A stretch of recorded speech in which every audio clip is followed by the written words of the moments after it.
네. 제가 유튜브 한다는 건 굉장히 비밀입니다. 제가 현장 강의, 여기서 이제 이상하겠지만 영어 수업도 수학 수업도 하고 있거든요. 그랬을 때 이제 적어도 우리 학원에서 원장이 하는 수업은 실시간으로 보여드리고 싶다라는 마음으로 그것도 시작을 했어요. 그래서 아이들이 수업하는 현장 모습 보시고 싶으면 제 유튜브 들어오시면 실시간으로 학원에서 수업이 되어지는 모습을 보실 수 있습니다. 자, 그리고 오늘 설명하는 과정에서 또 말씀드리겠지만 오늘 내용뿐만 아니라 관련해서 훨씬 더 디테일한 내용은 제 유튜브에 다 올라와 있기는 해요. 근데 제가 최근 내용으로 이렇게 업데이트 해놓지는 않아가지고 이제 다시 업데이트는 할 예정입니다. 자, 그러면 시작하도록 하겠습니다. 그 자료집 있는 내용이랑 큰 차이 없고요. 이전까지 이 세미나 진행했던 내용보다 훨씬 더 단순하게 넣었거든요. 그리고 신청하실 때 주셨던 질문에 대한 답변을 좀 더 많이 하려고 준비를 해뒀습니다. 자, 밖에 계시는 분, 여기 히터 좀 꺼주세요. 더울 것 같습니다. 자, 오늘은 일단 준비한 내용은 바뀌는 교육정책이랑 공부법 관련해서, 그러니까 아이들이 어떻게 공부해야지? 라는 것보다는, 가정에서 이런 걸 좀 주되게 바라봐야겠구나, 라는 내용으로 준비를 했습니다. 자, 일단 저고요. 제가 여기서는 이제 아이페로 학원 운영하고 있고, 이제 원래는 이제 YG만 청담 에이프릴 김샘 수학을 운영하고 있었어요. 그리고 저거는 지금 저희 아이 엄마가 맡아서 하고 있고, 전 여기 와 있습니다. 그리고 네, 교육용 어플도 지금 개발하고 있고요. 이제 아시는 분들은 아시겠지만 제가 원래 고등학생들 가르쳐서 대학 보내는 것만 10년 넘게 하고 있었거든요. 네, 하다가 약간 이상이 바뀌었어요. 이런 거 교육해야겠다라는 생각이 좀 바뀌었던 이유가 마지막 고3 아이들 파이널하고 수능 마지막까지 파이널하고 끝냈던 시점에 제가 지도했던 학생들이 완전히 양극화되어 있다는 걸 느꼈어요. 그래서 잘 풀린 친구들은 그때 이제 서울대 2명, 고려대, 뭐 교원대, 경희대 이렇게 잘 가기도 했고요. 또 몇몇의 학생들은 이미 수능 보기 전부터 자기 성적에 적당히 맞춰서 대학 가야지 이렇게 이제 완전히 무기력한 모습을 좀 봤어요. 그래서 왜 그런 걸까를 좀 고민을 했고, 좀 제가 오랜 고민 끝에 내린 결론은 아무래도 고등학생 되기 전에 많은 것들이 결정되어지는구나. 좀 저학년 교육을 개발하고 집중해야겠다 이런 생각을 좀 하게 돼서 아이페로 학원도 하게 되었습니다. 그래서 제 유튜브에는 현장 강의 내용이랑 그런 각종 저학년 학생용, 초등학생용 교육 관련된 내용들을 많이 올려놨습니다. 일단 올해 나온 부끄럽긴 한데 제가 그러니까 이제 학원 사업하고 교육 프로그램 개발 사업하고 이렇게 같이 병행하고 있거든요. 올해 뭔가 제가 하나 개발해 가지고요. 요거 가지고 네, 교육 프로그램 박람회 좀 앞쪽으로 좀 오실 수 있으시겠어요? 뒤에 카메라가 있어서 혹시 건드리시면 그러실 수 있어서 네, 해서 이상하실 수 있는데요. 이건 국어 프로그램입니다. 국어 프로그램이고 지금 핸드폰으로 이 QR코드 찍어보시면 게임이 나올 거예요. 곧 구글 플레이에 무료로 올릴 예정이고 제가 바라는 건 뭐였냐면 이 게임을 통해서 아이들이 게임을 하는데 국어 실력이 늘어나는 걸 원했어요. 그래서 형태적으로는 게임을 표방하고 있고 실제로 해보면 국어인데 국어 중에 비문학 관련된 내용을 게임처럼 만들어 봤어요. 보이시나요? 보이시나요? 저도 여기서 한번 해볼게요. 실행을 좀 해볼게요.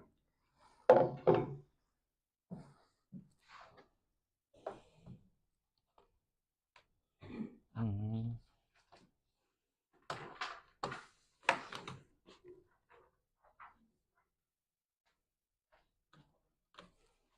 으쌰.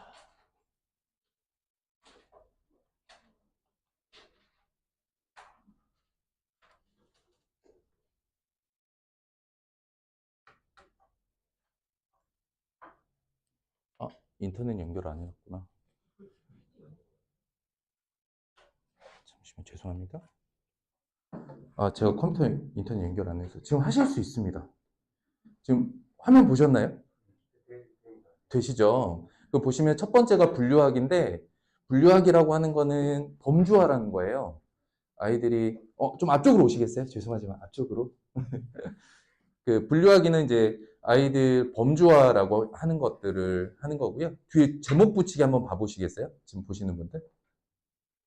제목 붙이기, 제목 정하기라고 있어요. 제목 정하기, 홈으로 가기 있어요. 잠시만요. 네네, 홈으로 가셔서 가지고요. 첫 화면 보시면 제목 고르기라고 있어요.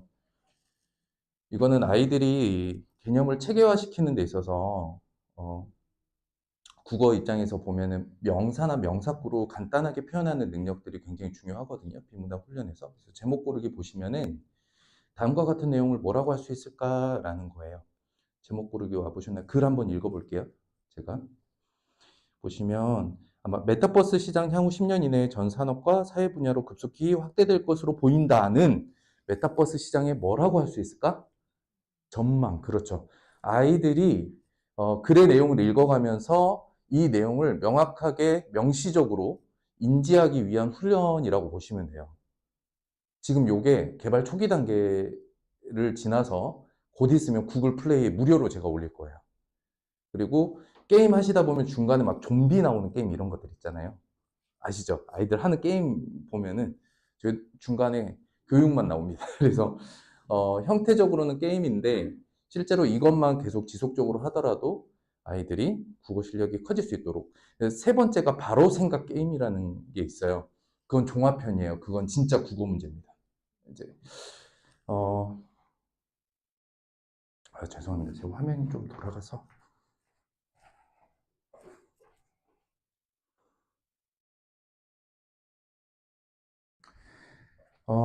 이거 보여드리는 이유는 이제 저의 정체성을 좀 설명드리려고 보여드렸어요. 그러니까 저 원장은 뭐길래 영어학원 운영하면서 수학 수업도 하면서 국어 프로그램까지 개발하냐 이러실 수 있는데,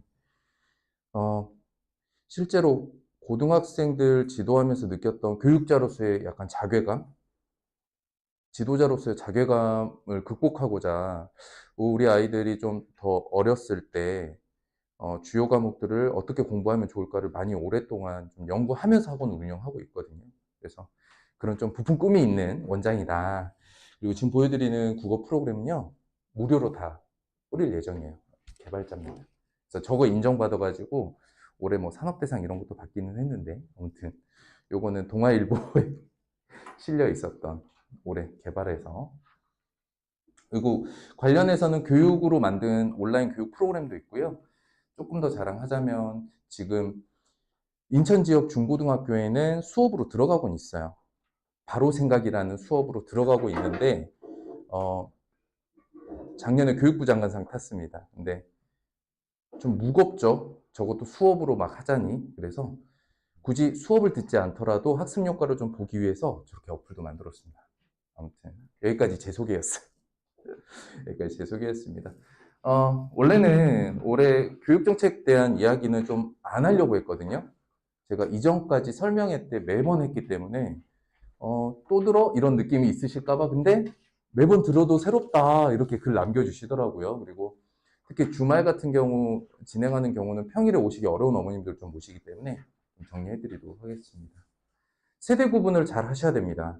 세대 구분을 잘 해야 한다 함은 무엇이냐면 이제 아이들 지도하실 때 참고하시는 것들이 지인의 자녀 교육을 많이 참고들 하시죠. 그렇죠? 오빠, 언니, 형, 누나 이야기를 많이 참고하시는데 참고를 잘못하면 헛다리 짚는다는 거죠. 그 다음 이제 그래서 첫 페이지의 네 번째 장이 이 내용입니다. 좀 뭔가 복잡해 보이시죠?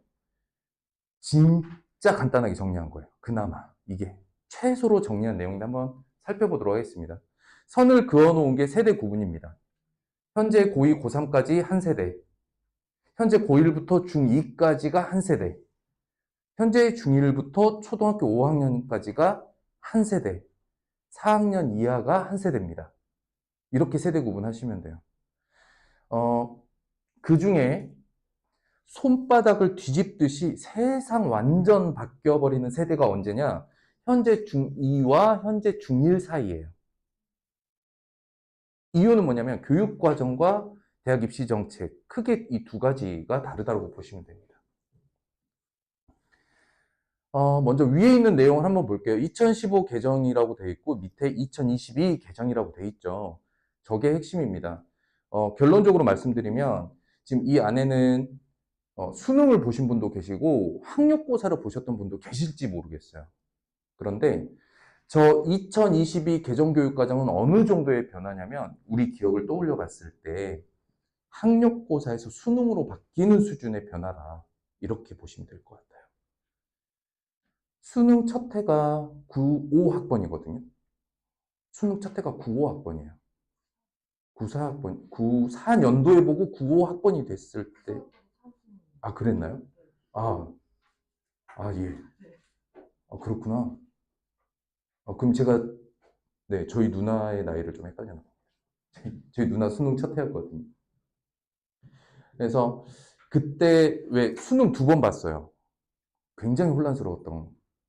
그리고 학력고사와 수능을 봤을 때 수능은 무슨 IQ 테스트 같다 이런 느낌도 받으셨고. 그때 그러니까 사회적 혼란까지도 많이 이야기되었죠. 그 정도의 변화가 이제 올 것이다. 이렇게 보시면 될 것 같고요. 어떤 차이가 있냐면 현재 중학교 2학년까지는 선배처럼 공부한다. 쉽게 생각하시면 선배처럼 공부한다. 그 중에 가장 우리 아이들을 고통스럽게 하고 있는 게 지금 상대평가거든요. 제가 원래는 여기 대강당에서 보통 설명을 하다 보니까 칠판이 없었는데 오늘 여긴 제 강의실이에요. 제 강의실. 제가 여기서 강의하거든요. 제 강의실 이 칠판이 있다 보니까 좀 설명드릴 수 있는데 상대평가는 뭐냐면 석차 등급제라고 해요. 등수 싸움이에요. 등수 싸움. 등수 싸움인데 어떻게 등수 싸움 하냐면 무슨 한우도 아니고 1등급, 2등급, 3등급, 4등급, 5등급 이렇게 나뉘어요. 그 석차가 어떻게 기준이 되냐면 첫 번째 과목별입니다. 과목별. 과목별 석차를 봐요. 그러니 하지 말아야 될 게 뭐냐면 엄마 이번에 시험 봤는데 전 과목 평균이 몇 점이야? 아무짝에 쓸데없어요. 어떻게 해야 되냐면 국어 몇 등이고 수학 몇 등이고 영어 몇 등이에요. 이게 중요해요. 그랬을 때 1등급이 4%, 2등급 11%, 3등급 23%, 4등급 40%, 5등급 60%. 뭐 이렇게 이제 흘러간단 말이죠. 이 아래는 안 써드릴게요. 이거 역산하면 되긴 하거든요. 점수 차이를 역산하시면 되는데 뭐 6등급 아래는 의미 없어요. 그러면 요즘은 고등학교 한 학년 기준이 한 300명이 왔다 갔다 하더라고요. 250, 300명. 그렇죠? 그러니까 그러니까 한 전교 10등 정도 보시면 돼요. 전교 10등, 전교 한 30등에서 35등, 요 정도 보시면 되고, 요게 전교 한 90등 플러스 마이너스 정도인 것 같아요. 300, 아니죠. 한 65등, 70등, 요즘 요 정도까지 떨어진 것 같아요. 인원수가 주니까. 지금 그러니까 중학교 2학년 이상을 말씀드리는 거예요. 고등학생 자녀가 있으신 분도 계실 수 있고 아주 저학년이실 수 있으니까 선배와의 어떤 차이가 있는지, 그러니까 이 세대를 이해해야 형, 언니, 오빠, 누나한테 참고로 들을 말 중에 걸을 것과 들을 걸 구분하실 수 있습니다.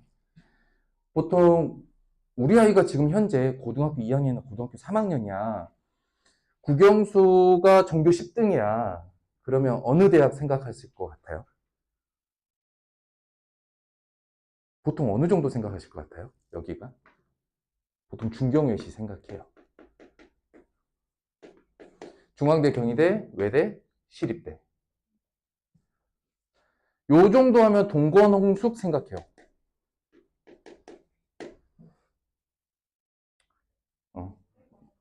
그쵸. 홍익 일반. 일반.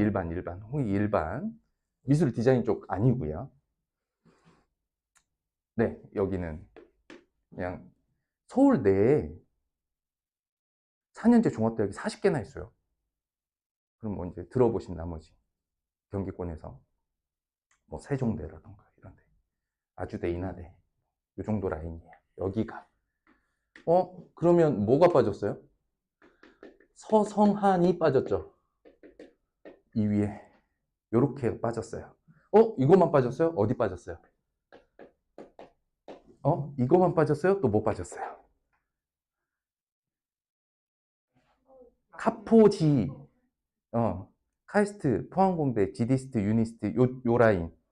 또 뭐 빠졌어요? 의치한 빠졌죠. 근데 왜 전교 10등 안에 그거 아무것도 안 썼을까요?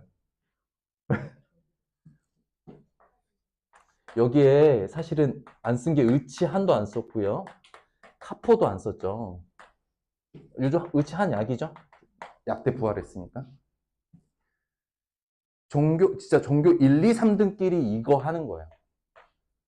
서울대는 어느 정도냐면 인근 고등학교 한 서너 개 합쳐서 전체 1등 정도, 일반고 기준으로. 그 정도 아이가 서울대 가요. 요즘에. 일반고 기준이에요. 이게 상대평가예요. 지금 우리 아이들이 하고 있는. 중학교 2학년 이상이 하고 있는. 그래서 중학교 2학년들 같은 경우 중학교 2학년 학교 내신, 이 지역 학교 내신을 좀 살펴보면은 영어 A등급, 수학 B등급 이렇게 나누잖아요. 요 라인 작은 것 같아요. 35%가 A등급이 나와요. 여기가 A등급 라인이에요. 용인동대. 중학교 내신. 왜냐면 중학교는 절대평가예요. 이제 절대평가 설명드릴게요. 이거 상대평가는 되게 어렵잖아요. 절대평가 너무 단순해요. 성취평가제라고 하는데 요거 알고 가시면 전체적인 이해가 좀 빠르세요. 자, 절대평가는 상대평가는 등수 싸움이고 절대평가는 점수 싸움이에요. 근데 점수가 어떻게 나오냐면 과목별, 학기별로 나오고요. 그 다음에 지필고사, 지필 60%에 수행 40%, 보통 이 정도 비율 가져가요. 지필 60%, 수행 40% 해서 굉장히 단순합니다. A등급은 90점 넘으면 돼요. B등급은 80점대고요. 이해되시죠? 이해되시죠? 그러면 중학교 기준의 최고 등급인 A등급인 90점을 맞으려면 지필고사가 어느 정도면 되냐면 중간 기말고사 합쳐서 한 80점 정도 나오잖아요. 역산 해보면 80점 정도 나오면은 수행평가 40점 보태가지고 정확하게는 한 80, 한 2, 3점 되거든요. 한 2, 3점? 요 정도 되긴 하는데. 이러면 A등급 나와요. 자, 등수 싸움 안 하죠? 중학교 때는 등수 싸움 안 해요.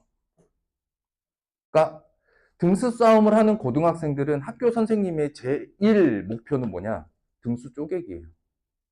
잘 가르치기일 수 있겠지만 결과적으로는 어느 학교가 아이들의 등급을 잘 쪼개주느냐 불만 없이.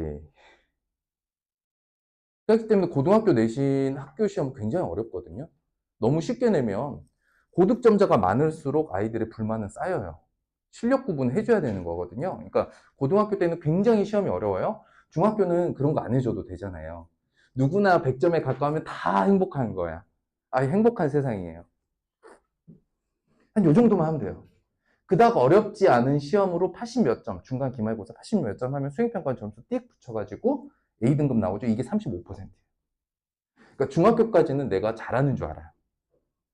한 35% 안에만 들어도 A등급이 나오니까. 근데 고등학교 딱 갔는데 35% 받았던 내가 4등급이야. 4등급은 옆에 대학도 안 써져 있어. 뭐라고 되냐, 뭐 지방 거점대, 뭐 이렇게. 지거국이라고. 지방 거점 국립대, 뭐 이 정도 나와요. 이게 지금 중학교 2학년 이상의 삶이다. 하나만 더 말씀드리면 중학교 2학년 이상 세대에 대한 이야기를 조금 더 해보면 지금 중학교 1학년은 자유학년제예요. 자유학년제면 중학교 1학년까지도 시험이 없어요. 중학교 2학년에 어떤 상황이 발생이 되냐면 학교 생활 8년 만에 처음으로 학교 시험이란 걸 치르게 됩니다. OMR 카드를 처음 접하고요. 그때 아이들은 이제 표정이 좀 달라요. 중학교 2학년 정도 되면 저도 2부 수업, 그러니까 제 이제 실제 강의를 좀 들어보시면 이제 아이들 표정 다 못 보시겠지만 제가 1부 때는 초등학생들 수업하거든요. 막 대답도 잘하고 손도 들고 막 선생님 이거예요, 저거예요 막 신나요. 2부 때 딱 중학생들 수업 보면 표정이 이래요. 이렇게 시작해요. 너 왜 그래? 너 왜 그렇게 쳐다보니까? 제 눈은 원래 이렇게 생겼는데요? 이러고. 그러니까 제 수업에 숙제를 안 해온다 뭐 이런 거 좀 이해가 안 됐는데 중학생들은 해오는 게 신기한 정도예요. 깔끔하게 해오는. 그러니까 중2병이라고 하잖아요. 아이들. 중2병에 걸려가지고. 그런 아이들이 인생 첫 시험을 보게 되는 중학교 2학년. 중학교 3학년은 이미 어른이에요. 나 이제 고등학생이야. 그러니까 말랑말랑 적당히 대충 중학교 끝나고 나면 고등학교 때 이런 싸움을 시켜버리는 거예요. 그래서 학습에 대한 정확하게는 삶이에요. 제가 보기에. 삶에 대한 태도와 자세, 마음가짐이 준비가 되어진 아이들은 딱 고등학생이 됐을 때 탁 튀어나가요. 그리고 적당히 공부했는데 중학교 때 영어든 국어든 수학이든 다 A등급이었어. 할만해. 공부는 할만하고 난 대충 해도 돼. 이런 느낌으로 중학교를 보낸 친구들은 고등학교 딱 올라갔을 때 내가 왜 4등급이지? 이해가 안 돼. 근데 그때 가서 이제 큰일 났다 생각했는데 이제 다른 친구들이 이미 준비해서 저기 앞에 나가는 이런 것들이 결과적으로 반복이 되고 있어요. 이게 중학교 2학년 이상의 삶이 좀 그렇습니다. 이게 상대평가와 절대평가 가장 크게 가는 거고요. 그래서 과목별이라고 해봤자 국어, 영어, 수학, 사회, 과학 과목이에요. 요 과목에 대한 등수 싸움에서 대학 가는 거예요. 이건 수능도 마찬가지입니다. 수능 등급도 이렇게 쪼개요. 똑같아요. 학교 내신이랑. 근데 수능엔 누가 붙냐면 현역 33만에 재수생 10만 명 정도 붙거든요. 재수생 10만 명이 위에 다 가져가요. 왜냐면 두 가지 때문이에요. 하나는 실패를 한번 맛봤잖아요. 복기가 올랐어요. 두 번째 내신이 끝났어요. 이 친구들은 365일 기숙학원 들어가지고 하루 종일 국영수만 들이파는 거예요. 기출만. 못 이겨요. 재수생들 엄청 강해요. 수능에서. 그러니 현역이 재수생과 함께 붙어서 이길 방도는 학교 내신으로 이거 뚫어내서 대학 가는 방식이에요. 안타깝게도 이건 이제 통계로 나온 건데 고등학교 1학년 평균 내신에서 고3 평균 내신을 비교해봤더니 약 95%가 제자리예요. 5%가 움직여요. 5%만 성적 변화가 있어요. 변화는 두 가지가 있죠. 발전과 퇴보. 즉 2.5%는 고1 평균 내신보다 좀 떨어지고 한 2.5% 정도는 그 안에서 노력을 해서 또 극복을 해낸대요. 대부분 제자리다. 그러니 고3 끝까지 다 가르쳐 본 제 입장에서는 골든타임은 언제냐? 중1이라고 봐요. 중1까지예요. 중2 이후부터는 삶의 태도, 마음가짐, 자세, 관점의 변화가 쉽지 않더라고요. 불가능은 아닌데 굉장히 어려워요. 중학교 1학년 이전, 그리고 골든타임이 중학교 1학년이면 가장 좋은 시기는 언제냐? 저는 4, 5학년이라고 봐요. 4, 5학년부터 시작해서 중학교 1학년까지만 아이들의 이런 태도, 자세, 관점만 정확하게 잡아주면 그 뒤로는 잘 먹이고 칭찬해주면 지 알아서 지갈 길 갈 거고 그렇지 않으면 이런 애들이 나오는 거예요. 세상을 모두 째려보는 이런 중학교 2학년이 되는 거죠. 자, 여기까지가 이제 중학교 2학년 위에 세대들의 삶입니다. 자, 그러면 이제 중학교 1학년 아이들이 그럼 뭐가 달라지냐? 이런 게 달라집니다. 첫 번째, 교육과정이 바뀌어요. 교육과정은 매년 바꿀 수 있어요. 개정 교육과정이라 해서 중간중간에 계속 약간의 수정은 하는데 가장 큰 틀의 교육과정은 한 6년에서 7년 정도 텀을 가지고 큰 교육과정이 바뀝니다. 교육과정이 바뀌는 건 뭐냐면 과목이 바뀐다던가 그 내용이 바뀐다던가 이제 교수 방식이 바뀐다던가 이런 것들이에요. 이제 2022 개정교육과정이 적용되는 게 중학교 1학년부터예요. 그러면 2022 개정이면 올해가 2022년도였잖아요. 올해 바뀌었다가 아니라 2022 개정교육과정이라 함은 2022년부터 2024년까지 2년 동안 연구하고 만들고 발표하고 피드백 받고 또 수정하고 요걸 2년 동안 하는 거예요.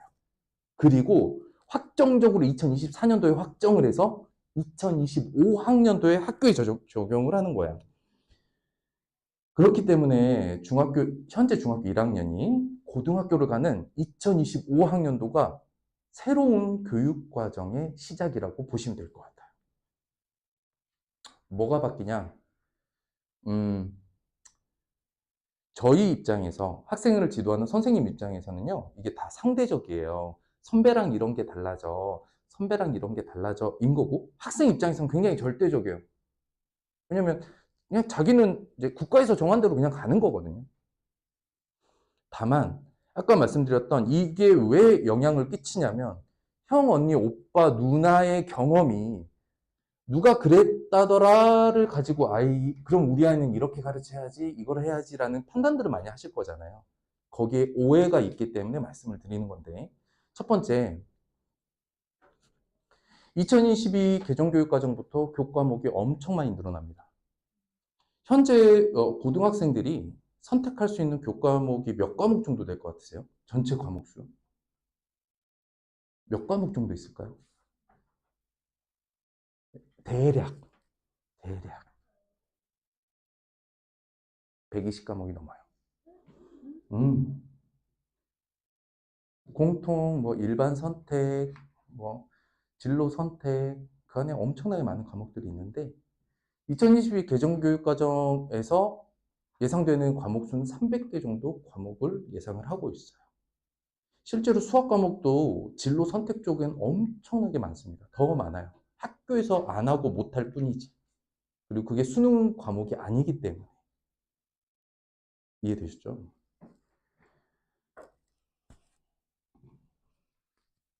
거기에 고교학점제가 적용이 됩니다. 지금은 이수 단위제예요. 이수 단위라 함은 요거 지워도 될까요? 이수 단위는 수업 실수예요. 이수 단위라고 하면 한 단위가 고등학교의 한 단위는요. 50분 수업 1교시죠. 17회분이 한 단위 수예요. 한 학기죠. 그러니까 한 학기를 17주로 보거든요. 고등학교는 50분 수업 17주는 주 1회 수업한다라는 뜻이에요. 이 용어가 학점으로 바뀌게 되는 겁니다.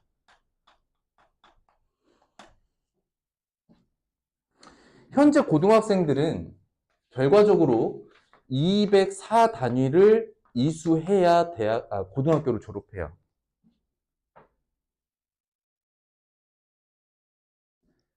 좀 어렵나요?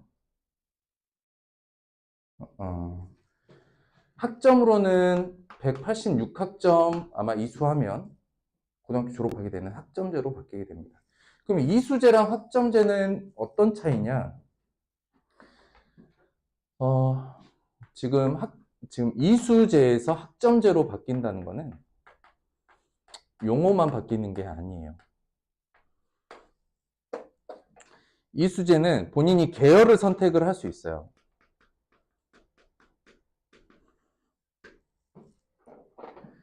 학교에서는 보통 계열 선택을 시킵니다. 우리 과거의 계열은 뭐와 뭐가 있었죠? 이과, 문과. 조금 더 확대하면 예체능과. 조금 더 확대하면 취업반. 기억 있으시죠? 고3 취업반 애들. 그 정도 돼요. 지금 고등학생들은 뭐 잘게 쪼개는 학교는 뭐 생명 따로, 물리화학 따로, 상경 따로, 인문 따로 이렇게도 계열 선택을 하는데 문이과는 없어졌어요. 문이과로 구분하진 않아요, 이제. 현재 그렇습니다. 현재. 요게 중2예요. 여기까지가 중2예요. 학점제는 뭐냐면요. 과목 선택이에요.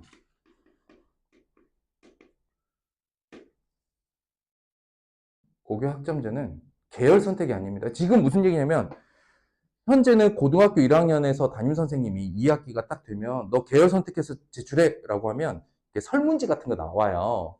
그러면은 이 계열 선택하면 어떤 과목 됐습니다라고 안내지가 나오고 그거 체크해서 학교에 제출하면 계열이 선택이 되고 반이 배정을 받고 거기 가면 뭐가 되느냐? 계열을 선택하면 수업 누가 짜줘요?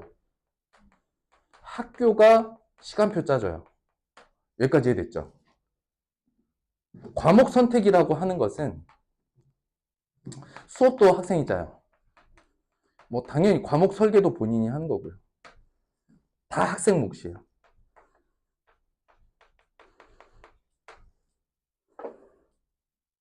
또 와닿지 않으시죠? 자, 중학교 1학년의 고등학생 삶을 한번 이미징 해볼게요.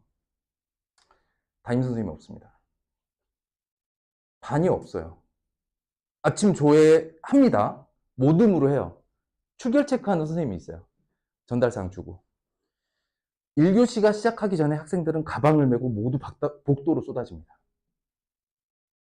자기가 설계한 수업에 맞게 강의실을 찾아다녀요. 여기까지 이해되셨죠? 대학식 수업이다. 대학교에 담임 선생님이 있었어요? 전공 담당 교수님은 계셨죠. 그렇죠? 그 학생이 찾아가는 거잖아요. 그리고 그 전공 담당 선생님의 과목도 본인이 결정하잖아요. 학부에서. 대학생들 어떻습니까? 수업 들을 때 건물 뛰어다니죠. 이쪽 건물, 저쪽 건물. 나는 공강을 3교시에 잡아서 3교시에 밥을 먹어야지. 나는 1, 2교시 수업 안 넣어. 나는 아침에 못 일어나. 대신 저녁에 수업을 많이 넣을 거야. 나는 금요일은 수업 하나도 안 넣었어. 금요일엔 놀아야지. 금요일에 알바해야지. 난 수업을 모두 오전에 깔고 오후에 알바할 거야. 이게 대학생의 삶이죠. 고등학생이 똑같이 된다는 얘기예요. 첫 번째, 공강이 생겨요. 자기가 설계하는 거에 따라서. 두 번째, 이동 수업인데 아까 과목 수가 약 300개 정도 예상된다고 했죠. 학교의 선생님이 그렇게 많지 않습니다. 그럼 어떻게 되냐면 인근 학교끼리 클러스터를 맺어요. 요 선택 과목은 우리 학교에서 대부분 깔 테니까 그 선택 과목은 니네 학교에서 좀 깔아봐. 이런 식으로 몇 개 학교가 연합이 되죠. 그럼 무슨 얘기예요? 엄마 2교시는 나 저쪽 학교 가야 돼. 대학생이 건물을 뛰어다니는 거는 고등학생은 학교를 뛰어다니는 수업을 할 수도 있다는 거예요. 그 다음에 거점 수업이라는 게 있어요. 아이들이 교양 과목으로 바리스타를 넣을 수도 있어요. 엄마 나는 커피 추출법을 배워야겠어. 이래가지고 이제 바리스타 교육을 받으려면 학교에 없네. 그럼 거점 센터들이 있어요. 그럼 강남대 앞에 어디 가면 돼. 그러면 아이들이 3교시에 버스 타고 강남대 근처로 가서 거기서 수업 듣고 다시 학교로 돌아오는 거예요. 그럼에도 불구하고 우리 지역에 더 이상 선택권이 없어. 옆에 학교도 없고 거점도 없어. 그러면 어떻게 수업 들을까요?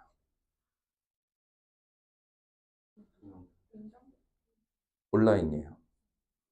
온라인이다. 원래 아마 이제 정책 결정자들이 되게 고민했을 거예요. 저런 걸 하려는데 온라인 수업을 해야 되는데 학생과 학부모님들이 받아들일까? 이런 고민했겠죠. 웬걸? 코로나가 온라인 수업으로 5년을 앞당겨져 버렸네? 브라보. 연습 다 시켜버렸어요, 아이들. 2학습터. 매우 집중도가 높고 학습 효과가 컸죠? 맞아요? 모니터 2개 띄워가지고 옆에다 수업 틀고 여기서 게임하고 막 이러잖아요, 아이들. 엄마 출근할 거니까 집에서 똑바로 네. 안 통하잖아요. 그쵸? 네, 온라인. 이게 고교학점제다. 어때요? 변화가 작지 않죠? 작지 않습니다. 하기 때문에 더 이상 등수 싸움이 없어요. 이게 계열이 선택이 돼야 계열끼리 경쟁하고 그 안에서 뭐 4%는 11% 하죠. 이건 아이들이 매 수업 다 다르게 다니기 때문에 등수 싸움을 못해요. 또 이런 특징을 가지고 있으면 지필고사 비중이 높을 수가 없어요. 다 똑같은 시험지 나눠주고 OMR 카드 작성하고 OMR 카드 작성 안 돼요. 뭐가 되느냐? 산출물 발표 토론이 주로 평가 기준이에요. 여기서 중요한 건 점수가 사라지는 건 아닙니다. 아이들의 평가가 사라지는 건 아닌데 평가 방식이 바뀌는 거예요. 고교학점제로 넘어가는 순간 아이들의 평가 방식은 단순한 수업 태도뿐만 아니라 산출물, 제출하는 거죠. 보고서예요, 보고서. 수업 보고서, 발표, 토론. 아마 발표, 토론 전문 학원이 또 생길지 모르겠어요. 생겨도 효과가 있을까? 뭐 그 얘기는 뒤에서 말씀드리도록 하겠습니다. 자, 그 다음에 수능 체계 좀 말씀드릴게요. 지금 수능 체계 다들 아실 거고. 일단 수능은 2028학년도에 처음으로 바뀐다. 그러니까 지금 중학교 1학년들이 완전 제대로 실험체예요. 보자고요. 2022 개정교육과정 적용받죠. 고교학점제 적용받죠. 새로운 수능 적용받죠. 이 친구들이 다 문 열고 처음 들어가는 거야. 중학교 1학년들이. 첫 번째 지금 연구되어지고 있는 거. 아이들이 수능 시험 볼 때 요걸로 봅니다. 그 전에 고교학점제는 교과서가 이거예요. 고교학점제는 선택 과목이 300개고 누가 어떤 과목 신청할지 모르죠. 담임선생님도 없고. 지금 아이들은 첫 학기 첫 수업 딱 들어가면 선생님이 보따리 줄 거 아니에요. 새 교과서가 나왔다. 그럼 사물함에 몇 권 놓고 집에 몇 권 가져가고 하겠죠. 못해요. 조회 시간에 앉아있는 15명, 16명 정도의 모둠이 있을 텐데 이 16명이 듣는 과목이 서로 다 다른 거예요. 책 못 나눠줘요. 그래서 종이로 된 책이 거의 사라집니다. 디지털 교과서. 두 번째, 이 디지털 교과서를 현장에서 제대로 구현하기 위해서 지금 여기 써져 있을 거예요. 캐리스 통합관리 시스템이라고 써져 있는데 저게 뭐냐면 어머니들 지금 보고 계시는 학교 알림이, 나이스 학생부, 학생들이 보고 있는 이학습터, EBS, 학교 현장에서 학생들의 교육을 책임지고 있는 여러 온라인 프로그램들 있죠. 이게 하나로 합쳐졌어요. 하나로 합쳐지는 중이에요. 그게 한국학술연구원이라는 학술연구원이 맞을 거예요. 캐리스, 줄여서 캐리스라고 하는데 대구 혁신동에 저 건물 새로 올라갔어요. 다 통합 중이에요. 싹 통합 중이에요.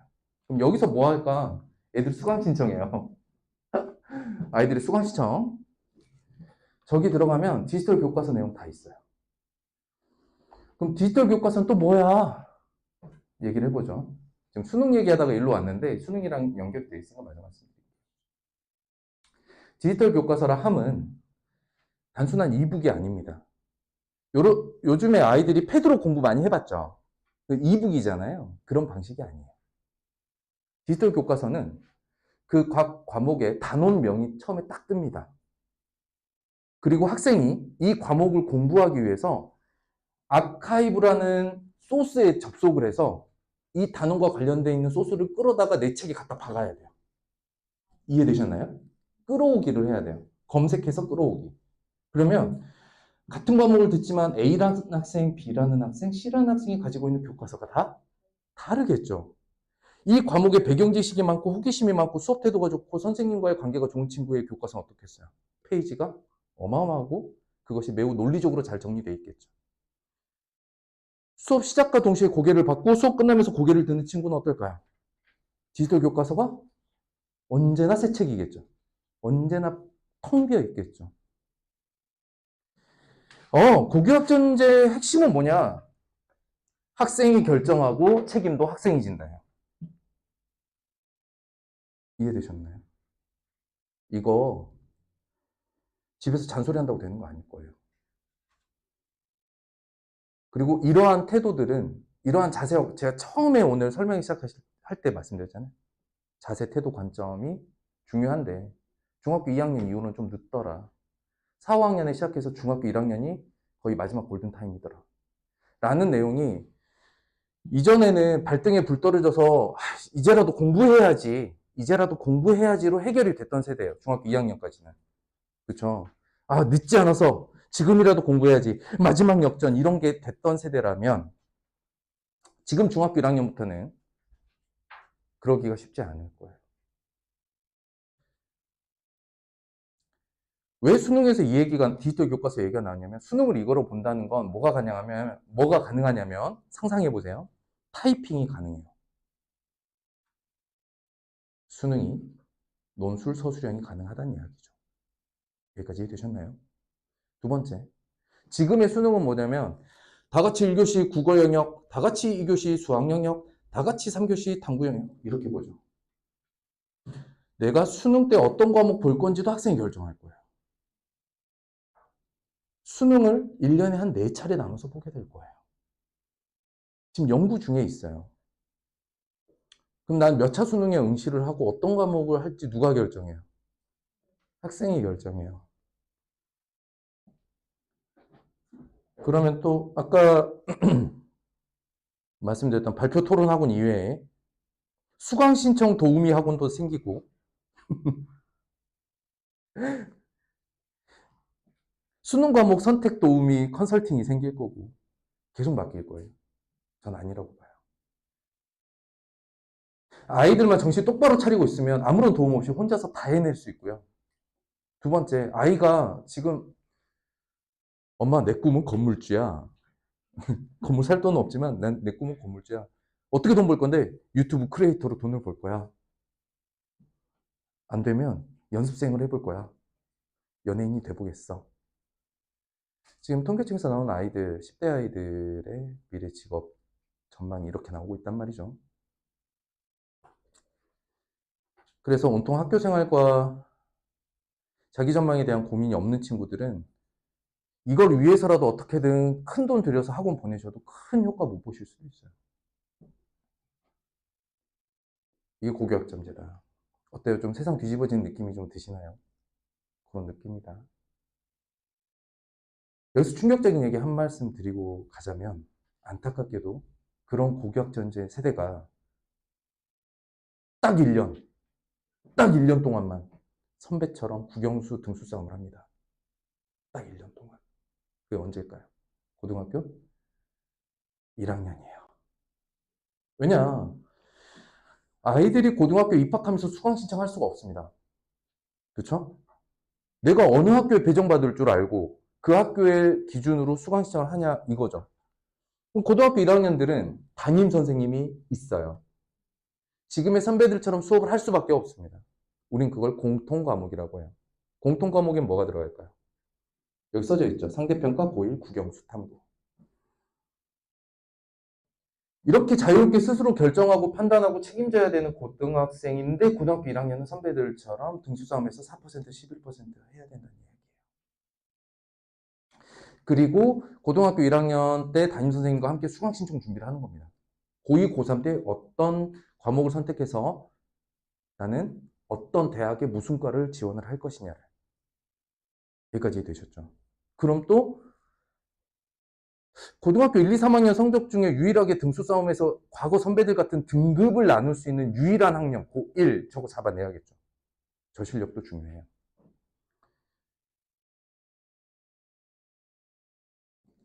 재밌나요? 들으실만 하세요? 아, 네. 다행입니다. 원래는 이 내용을 통째로 빼려고 했어요. 매번 했기 때문에 업데이트 되는 내용이 많지 않아서. 근데 주말에는 좀 집중적으로 더 많이 해드리는 거예요. 평소에 오시기 어려우신 분들이신 것 같아서. 자, 여기까지가 좀 간단하게 집어넣은 내용들에 대한 해설이고요. 고등학교 입시는 뒤에서 다시 한번 말씀을 드릴 건데, 예상되기로는 외고는 거의 지정 해지가 없어진다라고 보시면 될 것 같고, 나머지 특목고 자사고는 거의 대부분 살아남을 것으로 예상이 되고 있습니다. 많이 들어보시죠? 특목고 자사고. 말은 많이 들어봤는데 저게 대체 뭐냐? 설명을 좀 하고 갈까요? 특목고 자사고 설명 좀 하고 가겠습니다. 오늘은 시간이 조금 더 걸리더라도 제가 하나씩 나눠서 좀 설명드릴게요. 특목고는 특수 목적 고등학교예요. 자사고는 자율형 사립고등학교예요. 그러면 사립만 있겠습니까? 자율형 공립고도 있어요. 사실은. 구분해드릴게요. 그냥 보시면 돼요. 특수한 목적을 가지고 만든 고등학교입니다. 특목고는 크게 네 분류로 나눠요. 예체능, 예고체고죠. 마이스터. 마이스터는 요즘 좀 핫하긴 해요. 마이스터 좀 핫하긴 하죠. 수원 가면 삼성이 만든 마이스터고도 있고. 근데 우리끼리 이제 편하게 말씀드리면 실업계예요. 우리끼리. 그러니까 요거 두 개는 제가 오늘 안 건드립니다. 그러면 이제 남은 두 개는 뭐냐? 수학과학. 수학과학 특목고 두 개 뭐 있죠? 영재, 학교, 과학고가 있습니다. 그 다음에 외국어 특수목적고등학교가 외국어고가 있고 국제고가 있어요. 자, 하나씩 말씀드릴게요. 영재학교, 꿈의 학교. 왜 영재학교가 꿈의 학교냐? 영재학교는 영재지능교육법이라는 법까지 만들어서 따로 설립한 학교예요. 목표는 우리나라의 과학자를 양성하는 학교입니다. 쟤는 고등학교가 아니에요. 이름도 영재학교잖아요. 무슨 얘기냐면 중3만 입학하는 게 아닙니다. 시험만 통과하면 초등학생도 들어갈 수 있어요. 다만 그 시험이 엄청 어려워요. 중학생이지만 대학교 수준의 수학, 과학 통찰력을 가지고 있어야 돼요. 문제 해결력도 좋아야 되고, 시험이 3단계로 나뉘어져 있어요. 지필, 그 다음에 이제 팀 프로젝트처럼 모아가지고 아이들끼리 모둠 활동한 다음에 그거 발표하게끔 시키고 면접 보고 까다로워요. 영재학교는 어떤 느낌이냐면 고등학교가 아니기 때문에 교사 자격증이 없는 사람들이 가서 수업도 많이 합니다. 누가 갈까요? 대학교 교수님들이 많이 갑니다. 대표적으로 우리나라에 원래 4개 있었는데 지금 8개까지 늘었고요. 서울 지역에 있는 이제 대표 영재학교는 서울과학고예요. 원래 과학고였는데 영재학교로 전환을 했습니다. 그래서 서울과학고는 서울대 교수님들이 대부분 가서 수업해요. 두 번째, 이제 쌍벽을 이루고 있는 게 한국과학영재학교고요. 부산에 있습니다. 거기는 카이스트 교수님들이 주로 갑니다. 둘이서 엄청 경쟁해요. 학비는 밥값이랑 교복값 정도 내시면 돼요. 나머지 모든 교육비는 국가 지원입니다. 플러스 해외에도 많이 데리고 나가요. 봉사활동도 하지만 사실은 해외에 있는 다른 영재 아이들과 함께 경쟁도 시키고 발표도 시켜요.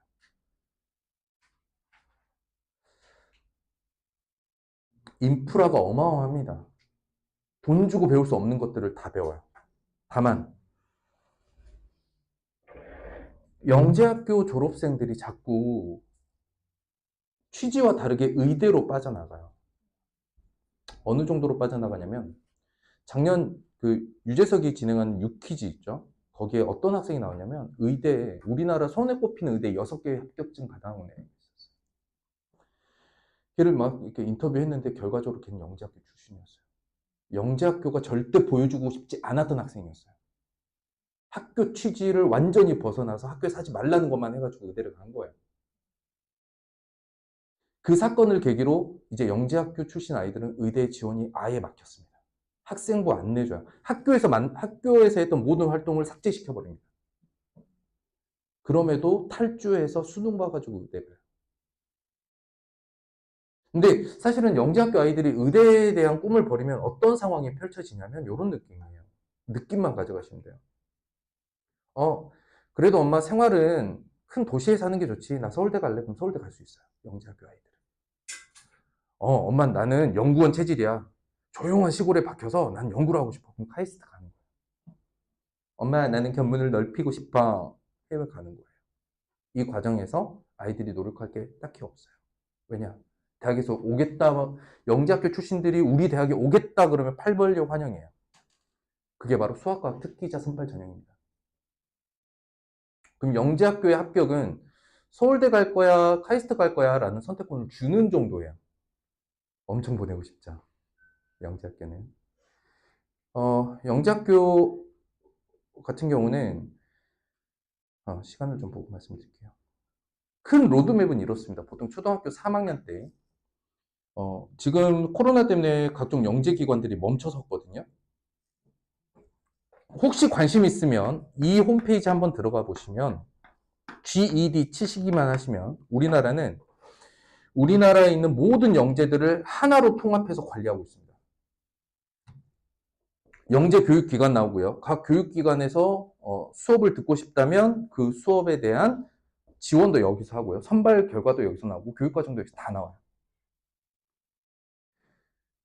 그래서 지금 용인 지역이 조금 더 활발하게 활성화되어 있는 이유는 외대 있죠, 외대에서 하고 있는 수학이나 영어, 영재 교육과정이 있기 때문에. GED 들어가 보시면 보통 선발 최저 학년이 4학년이에요. 그러니까 영재 교육과정을 전혀 접해보시지 않은 학부모님들한테는 이건 다른 세상 이야기고요. 관심 있으면 이게 생각보다 어렵지 않다는 걸 알고 계세요. 왜냐? 대신 학년이 중요해요. 3학년 때 서류 준비해서 4학년 때 첫 번째 면접을 보거든요. 첫 번째 선발을 해요. 근데 4학년 때 한번 선발이 되잖아요. 그럼 5학년 때 다시 그 시험 안 치러도 돼요. 그러니까 4학년 때, 그 4학년 때 땅 들어가면은 이렇게 흐름 타서 그냥 가는 거예요. 5학년 자동으로 가능해요. 이해되시죠? 그러면 이제 우리 아이가 지금 5학년이나 6학년이야. 그런데 영재 교육기관 보내고 싶어. 그럼 어떻게 되냐면 남은 TO에 맞게 선발해요. 그러니 4학년 때부터 꾸준히 해왔던 인원 중에 누가 나 이제 더 이상 못하겠어. 그만둬. 그러면 TO가 생기잖아요. 요거를 5, 6학년들이 가져가는 거고 3학년 때 딱 준비해서 4학년 딱 들어갔을 때 여기서 된 아이들은 그냥 쭉 가는 거예요. 이게 우리나라 영재교육 시스템의 약간 맹점일 수도 있는데 뭐 그런 시스템입니다. 여기 들어가서 보시면 되고요. 보통 이런 코스에 이제 나중에 뭐 올림피아드라던가 이런 수학과학을 이제 다른 차원의 수학과학 학습을 병행하면 영재학교 입시를 치러 볼 수 있어요. 영재학교 입시는 보통 중학교 2학년 때 첫 도전을 하고요. 중3 때 본격적인 도전을 합니다. 왜냐면 영재학교 1년 선발할 때 90%는 중3이 뽑히고요. 한 10%는 중학교 2학년이 뽑혀요. 관심 있으시면. 경쟁률은 한 16대 1에서 한 낮은 데는 12대 1, 평균 16대 1, 높은 데는 20대 1을 넘어갑니다. 전국 선발이니까 8개 학교 있어요. 우리 아이가 초등학교 1, 2학년이다. 지금부터 준비해서 도전해볼 가치는 있고요. 한 5, 6학년이다. 그러면 약간 늦은 감은 있어요. 그럼에도 한번 해보겠다 그러면 아이의 아까 말씀드렸던 자세와 관점, 태도, 그다음에 수학, 과학에 대한 흥미도, 호기심 거기에서 학원이 아니라 진짜 자기 힘으로 이뤄내는 수학, 과학의 어떤 영재성이 보인다면 그것도 가능해요. 그러지 않다면 약간 늦은 감은 있어요. 보통 6학년 때 고1 대수가 끝나야 돼요.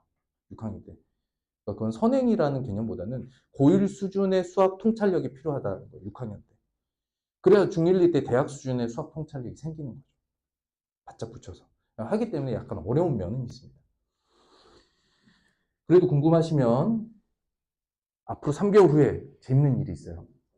매년 2월에서 4월 사이에 각종 영재학교에서 지역을 돌아다니면서 입학 설명회를 합니다. 입학 설명회를 하거든요. 궁금하시잖아요. 온 가족이 나들이 간다고 생각하시고 가시면 좋아요. 보통 어디서 하냐면 대학교에서 해요. 안타깝게도 용인에는 안 옵니다. 경기 남부 지역은 수원으로 대부분 와요. 성균관대나 아주대, 큰 강당에서 경기 남부 전체 지역 대상으로 입학 설명회를 합니다. 가세요. 자극받기에도 좋아요. 가면 우리 학교를 빛낸 선배들이라서 막 20대 과학자들이 막 전 세계적으로 막 우리나라에서 날아다니는 과학자들 있죠. 이런 과학자들이 나와서 저는 여기 학교 출신입니다. 저는 지금 어떤 일을 하고 있고 어디에서 무슨 일을 하고 있어요. 아이들 눈이 번쩍번쩍. 그럴 때 어머니들은 절대 강당에 들어가시면 안 되고 로비에 계시면 됩니다. 무슨 일이 생기느냐? 자원봉사자들이 로비에 다 있어요. 행사 자원봉사자들. 누굴까요? 현재 그 영재학교 학생 학부모님들이 자원봉사로 엄청 오시거든요. 거기서 연락처 막 물어보면서 어떻게 보내셨어요? 뭐 준비하셨어요? 이런 거 물어보실 수 있어요. 재밌어요. 대학교에서 하는 거니까 아마 날 따뜻한 한 3, 4월쯤에 하는 입학 설명회 한 번씩 찾아가 보시면 좀 도움이 됩니다. 영재학교 너무 얘기를 길게 했고요. 자, 과학고는 광역, 여기는 전국 선발입니다. 전국 선발이고요. 과학고는 광역 선발입니다. 광역. 광역은 우리 동네 아이들만 뽑아요. 예요. 경기도에는 과학고가 몇 개 있을까요? 하나 있어요. 경기 과학고는 영재학교입니다. 경기 남부에 있고요. 경기도 전체의 과학고는 딱 하나, 경기 북과학고 있어요. 경기 북과학고. 경기 북과고라고 해요. 1년 선발 인원이 약간 편차는 있지만 110명 플러스 마이너스 정도라고 보시면 돼요. 경기도 전체에서, 경기도 전체, 남부, 북부 다 합쳐서 이것 뽑아요. 적죠.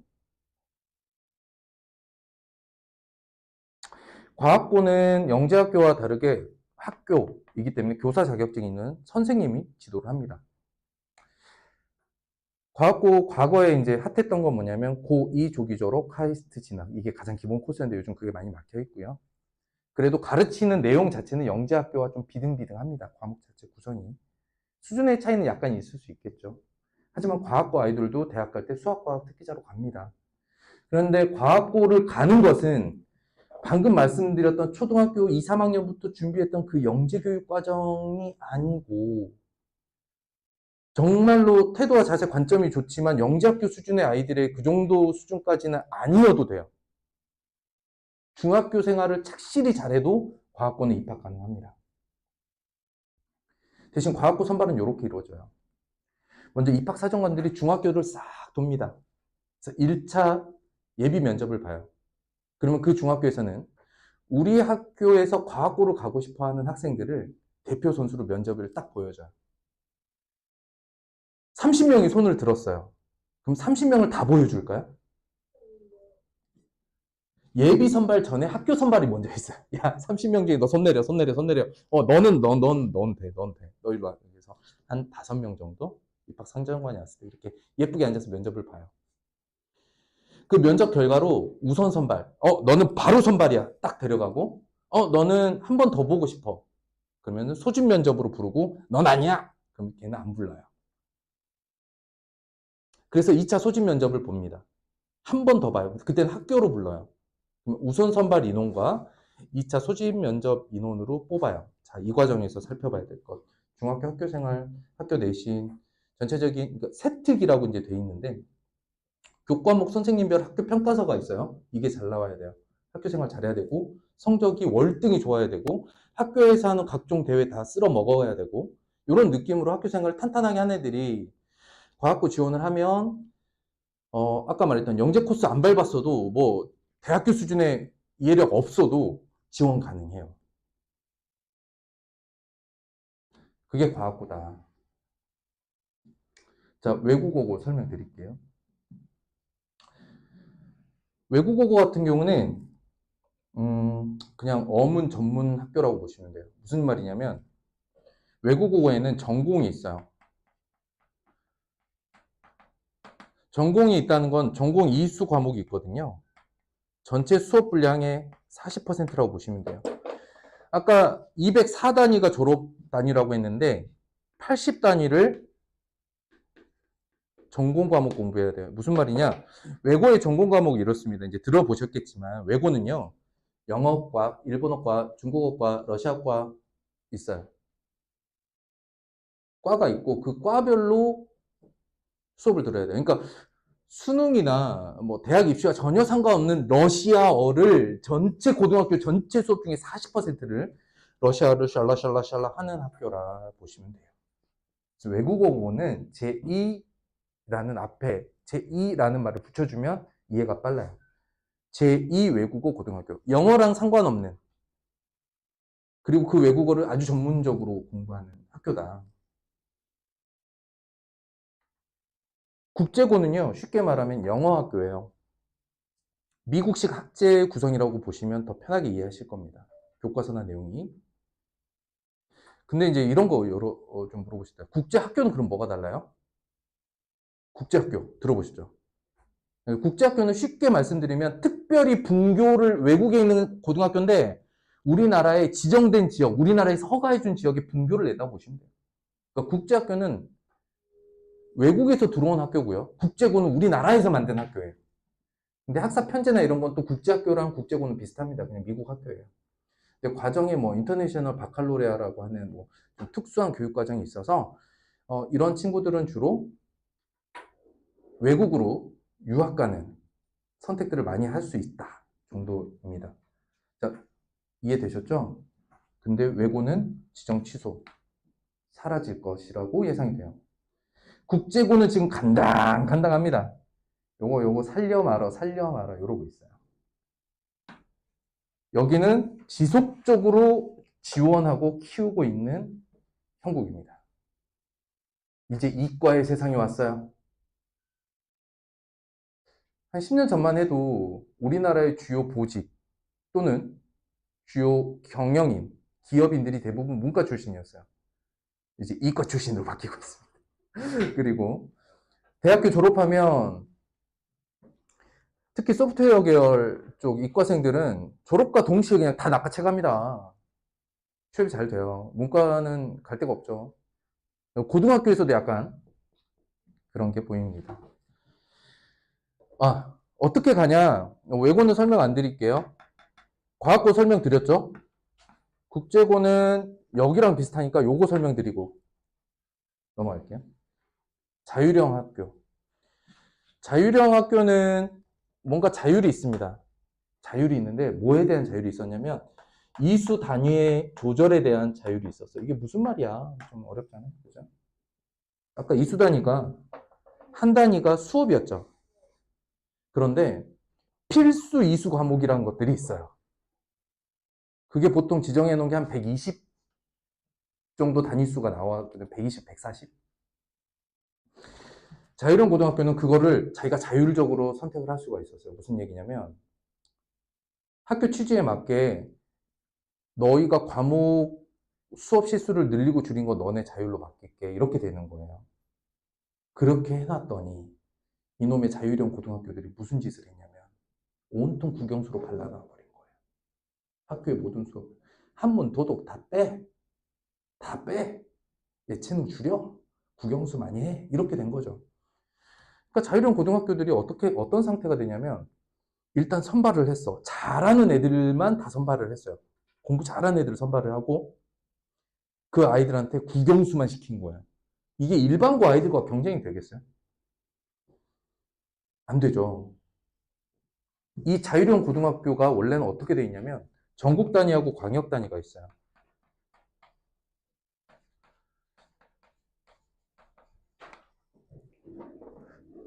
가셔야 돼요? 어떡하지? 진짜 내용 요 다음인데 요거 이해해야 다음 내용 나온대요. 어떡하죠? 죄송합니다. 어쩔 수 없죠. 자, 전국 단위랑 광역 단위가 있는데 주로 아시고 계시는 학교들은 전국 단위예요. 외대부고도 마찬가지고요. 전국 단위는 이렇게 보시면 돼요. 재단 빵빵. 재단이 빵빵한 학교들. 물론 광역도 빵빵한데 여기는 우후죽순 이 광역이에요. 한번 불러볼게요. 하나고 재단이 어디죠? 하나은행. 인천하늘고 재단은 인천공항. 뭐 외대부고는 외대고요. 민사고는 지금은 이제 힘들어졌지만 파스테르. 요 정도면 진짜 큰 기업인가 이런 생각 들죠. 유수의 기업들인데 왜 이러지? 일단 포항제철고, 포항제철이고, 포스코, 광양제철고, 청운고. 청운고는 앞에 두 글자가 붙어요. 회사 이름이. 현대청운고. 있고요. 김천고. 김천고는 가려져 있지만 재단이 한화예요. 오. 상상고. 전주 상상고 꿈의 학교죠. 재단이 성지출판사예요. 홍성대. 누구지? 수학의 정석. 네, 수학의 정석 쓰신 분, 홍성대 선생님의 호가 상산이에요. 전주 상상고는 이과 학생들이 다 잡아먹었다 보시면 되고, 의대치대, 한의대를 1년에 한 150명씩 보내요. 말도 안 되죠? 그러니까 의대 보내고 싶다? 그러면 상사한 거예요. 영재학교 아니고 상사보다. 또 있죠. 뭐가 빠졌어요? 누구 빠졌어요, 지금 기업? 삼성이 안 만들었을까요? 있어요, 없어요? 있어요. 삼성 고등학교가 있습니다, 우리나라에. 어디 있냐면 충남 천안에 있어요. 원래는 임직원들을 천안에 내려보내려고 했는데 임직원들이 막 안 내려가려고 하는 거야. 왜 안 내려가려고 할까요? 불당 그 시골 동네 우리 애를 어떻게 데려가냐. 교육 인프라가 이런데. 그래? 만들어줄게. 삼성 임직원 자녀만을 위한 고등학교를 자사고로 만들어버렸어요. 이름이 삼성고등학교예요. 시위했어요. 천안 사람들이. 우리 애도 가게 해달라. 삼성이 처음에 어이가 없는 거죠. 아니, 이 양반들아, 나는 우리 회사 지금 임직원들 자녀 때문에 만들어준 건데, 근데 삼성이 고등학교를 만들고 보니까 느낌이 어때요? 딱 학교 느낌이. 아, 이게 대박이거든. 그래서 천안 지역도 학생 뽑고 전국에서 뭐 이렇게 하는 부분이 있는데. 그렇다. 느낌 오셨죠? 당연히 인프라가 좋고 학생들 구성이 좋아요. 선생님들 구성도 좋고 교육과정도, 여기는 IB가 많이 깔려 있어요. 앞으로 IB라는 얘기를 많이 쓰게 될 겁니다. 인터내셔널 바칼로레아라는 논술 프로그램 교육 시스템이고요. IB를 수료하면 전 세계에 있는 대학교, 외국 대학교, 전 세계 외국 대학에서 인증받는다고 보시면 돼요. 저 교육 프로그램은 처음에 언제 만들어졌냐면, 원래 바칼로레아라고 하면은 프랑스식 논술 시험인데요. 인터내셔널 바칼로레아는 어떤 거냐면, 뉴욕에 주재했던 UN 외교관들 자녀들이 이제 출신 나라와 언어가 다 다르잖아요. 이 친구들을 이제 가르치기 위한 교육 프로그램으로 만들어졌어요. 개발되었던 건데, 전 세계적으로는 현재 이제 IB 과정을 수료했다 함은 외국에 있는 어떤 대학에 가더라도 인정받을 수 있는 교육 프로그램인데, 전국 단위 자사고들 대부분은 IB 과정을 채택하고 있습니다. 일반고에는 단 한 군데도 없어요. 그런 부분이 있다. 광역 단위는 이제 제가 우후죽순이라고 했는데, 우후죽순 만든 사람이 있어. 누굴까요? 이분을 좋아하시는 분이 계실지도 모르니 제가 뭐라고 말씀을 못 드리겠는데, 이명박 정부에서 300 프로젝트라는 걸 시작했어요. 뭐냐면 자사고를 300개 만들어야지. 이거 만든 사람 이름이 뭐냐면, 이거 이제 추진했던 주요 정책 했던 사람 이름이 이주호예요. 느낌 오시죠? 누구죠? 현 교육부 장관, 윤석열 정부의 현 교육부 장관이 이거 했던 사람이에요. 지금 서울에 있는 자사고들 거의 다 지금 이달라고 있거든요. 그러면 저는 이제 여기에 저의 정치적인 어떤 판단이나 이런 거는 내세우고 싶진 않은데, 하나만 좀 비교하자면, 이제 그냥 할게요. 문재인 정부는 이거 대부분 다 없애려고 했어요. 영재학교 과학고 빼고 다 없애려고 했어요. 이거 다 없애려고 했어요. 이유는 뭐냐?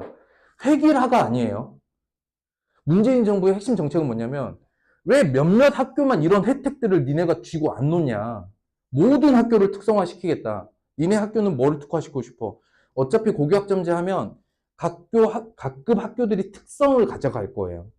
그러면 우리 아이가 이런 진로를 원한다? 그러면 그 고등학교를 지원하면 돼요. 이런 식으로 몇몇 학교가 독점하고 있던 이런 특혜들을 다 풀고, 대신 모든 학교들이 특성화되게끔 하겠다가 문재인 정부였어요. 다 뒤집어 엎고 됐고, 얘네만 집중해.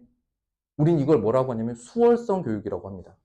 잘하는 애들에게 집중한다. 엘리트 집단에 집중한다. 이게 수월성 교육이고, 야, 다 같이 해보자. 이게 평준화 교육이에요.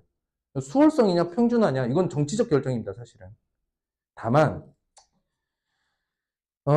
이주 교육부 장관이 이번에 되면서 나왔던 첫 번째 지금 이야기, 일제고사예요. 일제고사가 다시 부활할 수 있다. 일제고사는 수능 같은 시험을 전국에 있는 모든 학생들이 동시다발적으로 붙는 겁니다. 줄 세우기 좋아하는 사람이에요. 줄 세우는 거, 등수 싸움 하는 거. 근데 고교학점제 시작할 건데 등수 싸움 좋아하는 교육부 장관이 왔어요. 미쳐버릴 것 같아요. 그냥 이제 제 입장은 영어만 가르치고 수학만 가르치는 사람이면 뭐 이렇게 세상이 이렇게 바뀌든 저렇게 바뀌든 영어 잘 가르치면 돼. 이런 수도 있지만 제가 고등학교 교육을 다 내려놓고 초등학생으로 내려온 이유는 이 시기가 훨씬 더 중요하다고 생각했기 때문에 이걸 하고 있는 건데 이런 사람들이 나오면 개인적으로는 약간 허탈함이 느껴져요. 아무튼 그렇습니다. 지금 한 페이지 가지고 1시간 동안 설명하고 있는데 이거 설명 다 들으면 오늘 거의 다 들으신 거예요, 사실. 그런 게 특목고와 자사고다. 그랬을 때 외고 국제고 위기 상황이지만 외고는 확실히 사라질 것 같고 자사고는 유지가 될 것 같습니다. 더 이상 설명 안 할게요. 이제 너무 많이 해서. 요거 세특 설명드릴게요. 세특은 뭐냐면 세부 능력 및 특기사항이라는 말을 줄여서 표현한 건데 어려운 거 아니에요. 과목별 선생님이 학생 한 명 한 명에게 글로 평가를 해주는 글입니다. 이게 세특이에요. 왜 중요하냐면 중학생에서 고등학교 갈 때, 고등학생이 대학 갈 때 그 선발 과정에서 저 세특이 1번으로 중요해요. 이 학생에게 각 과목 선생님이 뭐라고 평가했는가? 이해되시죠? 성적만큼 중요합니다. 그럼 뭐라고 써져 있어요? 예전에 이제 우리 학생부 보면 뭐라고 적혀 있나요? 제 거 예를 들면 영특 하나 산만합니다. 뭐 이런 거 써져 있어요.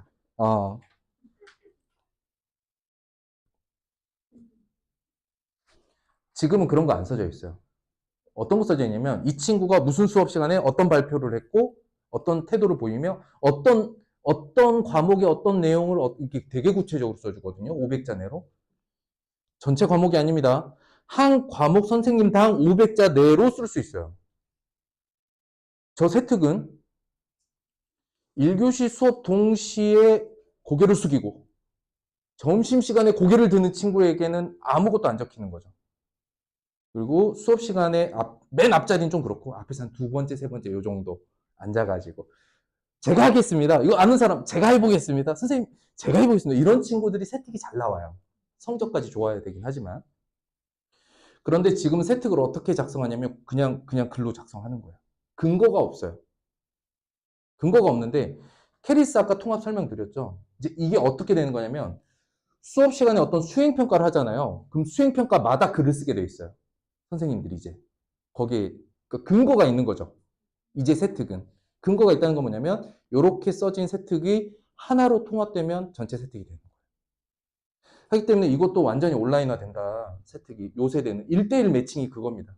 모든 교과 활동에 대한 선생님의 의견이 다 들어가는 거예요. 그래서 과거에는 세특의 근거는 없어요. 그냥 선생님 써주는 거예요. 그러니 과거 세특 때는 사실 어머니가 선생님 한번 찾아가서 예전에 제가 이제 팁 드렸는데 학교를 찾아갈 때는 어머니보다 아버지가 효과적이다. 너무 많은 말씀하지 말고 제가 일하느라 바빠서 아이를 잘 못 챙겼습니다. 선생님. 하지만 선생님의 의견을 존중하며 아비로서 할 줄 아는 게 없으니 저에게 많은 도움을 주시면 제가 집에서 잘 지도해 보겠습니다. 이렇게 좀 약간 어리숙한 모습으로 아버님이 찾아가면 선생님 마음이 통한다. 이제 음료수 안 통한다. 막 이런 얘기를 팁으로 드렸어요. 왜? 세특 때문에. 의미 없어져요. 선생님 찾아가서 뭐 어쩔 건데. 이미 아이는 끝났는데. 이 또한 뭐다? 학생이 다 책임진다예요. 아무것도 못 도와줘요, 이제. 요게 세특의 차이다. 나머지는 설명 안 드리도록 하겠습니다. 한 페이지로 1시간 썼는데요. 이제 넘어갈게요. 그러면 이 뒤에 있는 내용을 안 읽어보셔도 돼요. 길게 설명드렸기 때문에. 현재 중2까지는 뭐 이렇게 되고요. 문이과 통합된 거는 설명드릴게요. 문이과 통합은 설명드려야겠다. 지금 학교 생활은 문이과가 있는 거고요. 대학 선발 과정에서는 문이과가 없습니다. 자, 다시 한번 이과의 날개를 다는 과정을 설명드리도록 하겠습니다. 국어와 수학의 수능이 이렇게 지금 바뀌어 있는데요. 공통 과목이 있습니다. 공통 과목에 선택 과목을 학생이 결정을 합니다. 국어 같은 경우는 뭐 화법과 작문, 언어와 매체 이렇게 두 개로 나뉘어져 있고요. 수학은 우리 다 함께 사랑했던 미적분, 기하, 확률과 통계 한번 여쭤볼게요. 이과에서 공부 잘하는 애들이 영어 못할까요? 아니죠. 영어는 이제 상대평가 안 해요, 수능에서. 9점만 넘으면 돼요. 됐고. 이과 공부 잘하는 애들이 국어를 그렇게 못할까요? 문과 애들보다 못하겠지만 큰 차이는 없어요. 그런데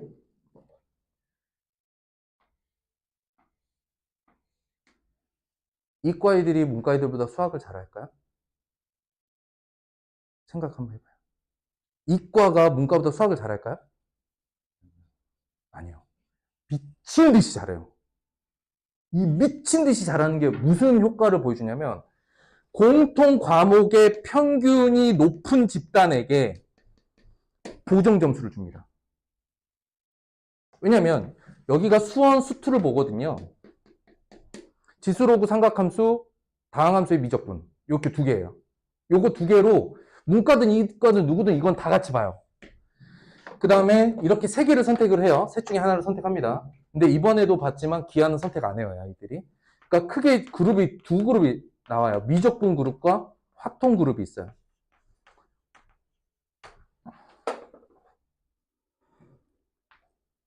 이과 아이들은 확통을 보면서 야 그게 수학이냐 국어지? 막 이러면서 놀려요.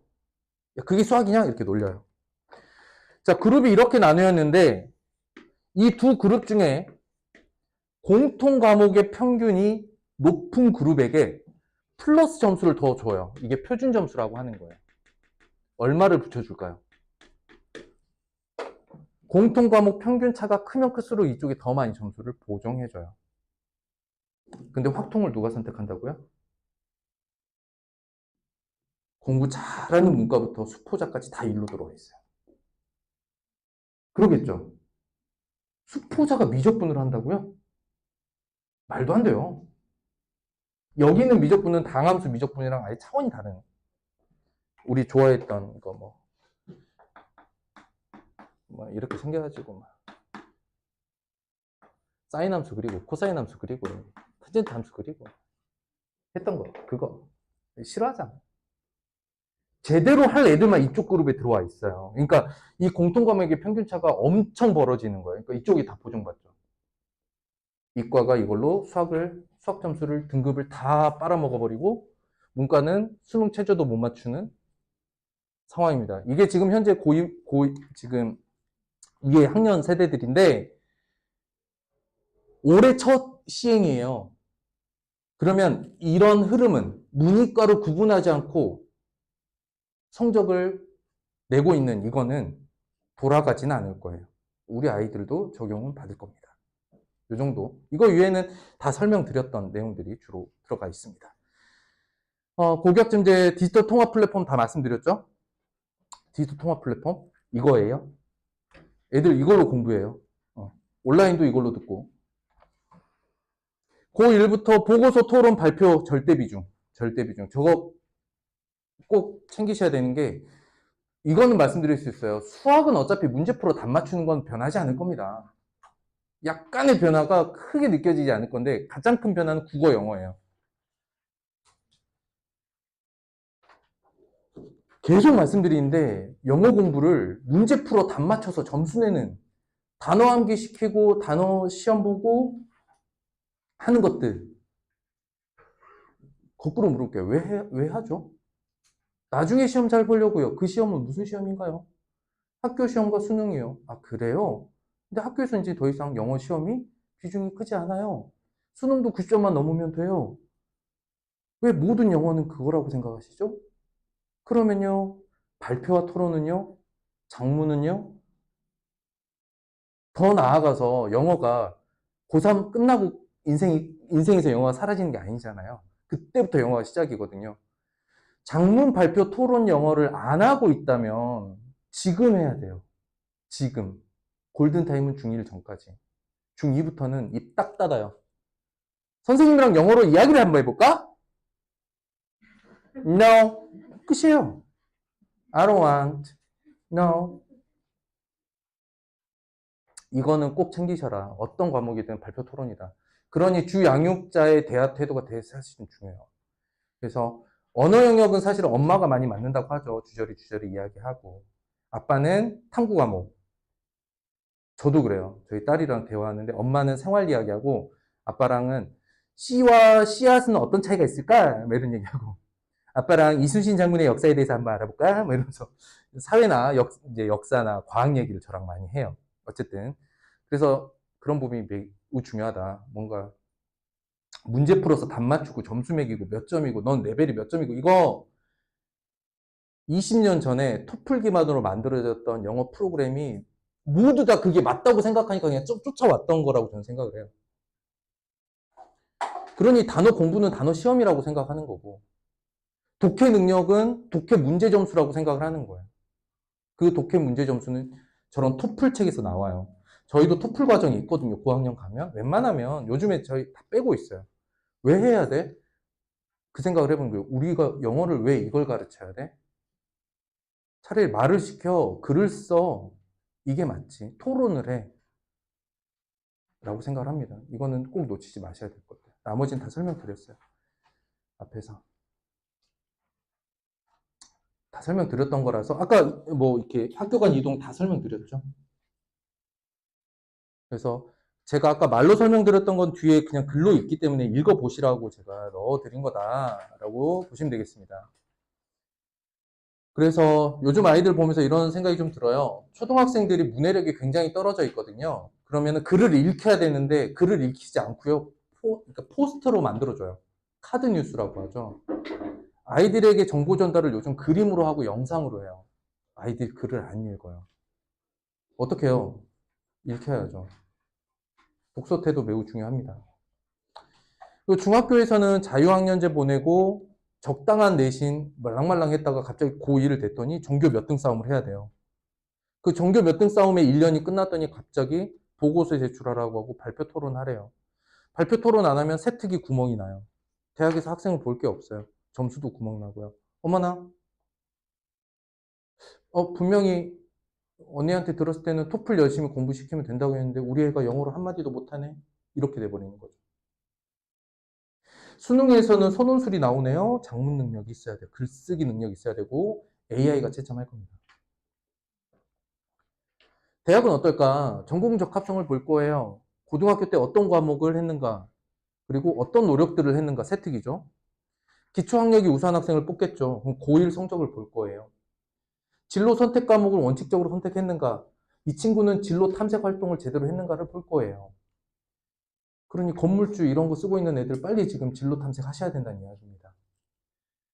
수능인 선호수를 절대평가라고 하지만 변별력은 인정받을 겁니다.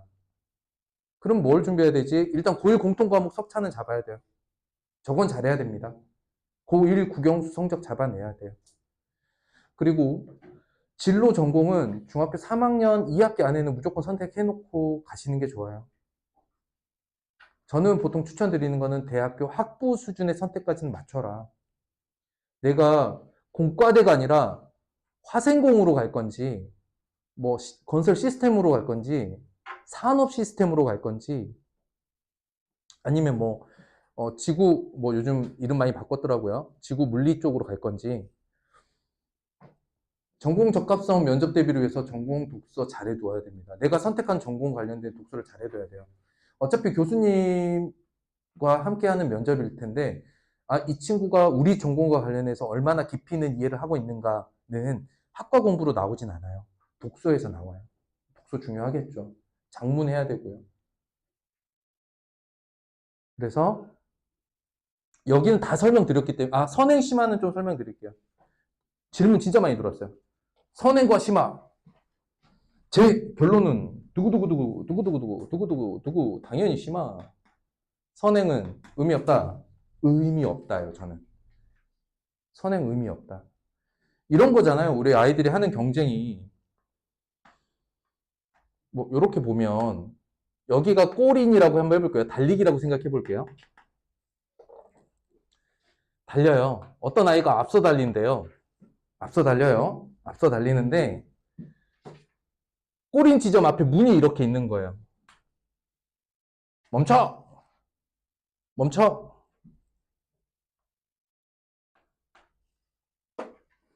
우리 아이가 중학교 1학년인데 고등학교 1학년 거 공부하고 있어요. 그래. 그럼 여기 와서 기다리고 있어. 다른 애들 고1 될 때까지 기다려.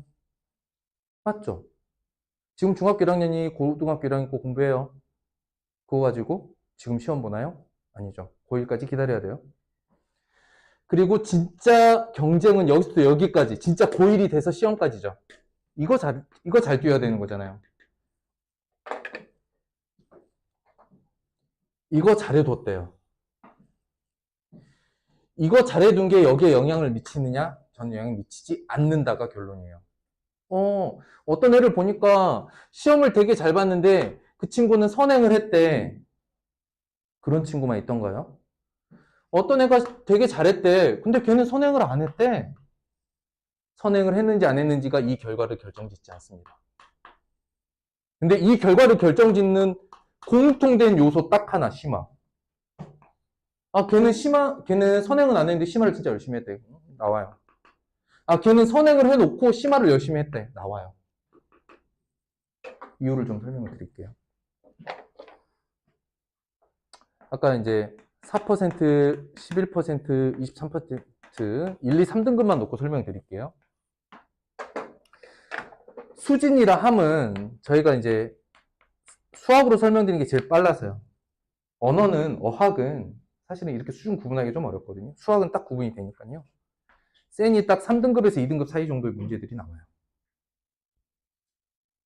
그리고 요 라인에 일품이라는 책을 위시로 한 1등급 수학 정도 나오고요. 여기가 이거 고쟁이 정도까지인 거고, 여기가 중학교 기준으로는 A급이나 수학의 신 정도 책을 봐요. 저는 이 정도 수준을 받느냐 안 받느냐가 중요하지 센 수준으로 빨리 가는 게 중요하다고 생각하지 않아요. 왜냐? 두 가지 문제가 생겨요. 첫 번째, 내가 선행을 빼놓은 시간만큼을 계속 복습하고 가지 않으면 선행해놓은 게 날아가요. 또 복습해야죠. 복습에 복습을 해줘야 됩니다.